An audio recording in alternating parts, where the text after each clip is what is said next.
Assalamu Walaikum. Hello friends, how are you? Welcome back to my another video. In this video, I am going to show you how to change shape line style in Excel. Let's get started. At first, you have to open your Microsoft Excel software. Then open your Excel spreadsheet. Now you can see here are my sheet. Now I change shape line style on this sheet. At first, you have to go insert menu to insert a shape. Click this shapes drop down menu and choose any shape. Now I choose this shape and I draw it. Now I change shape line style in Excel. Select that. First you have to select this shape, then go to shape format menu. Then you can see here our shape outline drop down menu.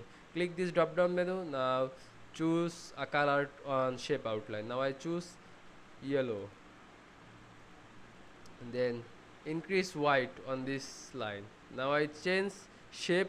Now I change this line style now I change this line style. Select this shape, then go to shape format drop down menu. Now you can see our dashes. Now I choose dotted round dot line. Now you can see I change shape line style in Excel very easily. I hope you enjoyed my video. Please like, comment, share and subscribe my channel. Thanks for watching.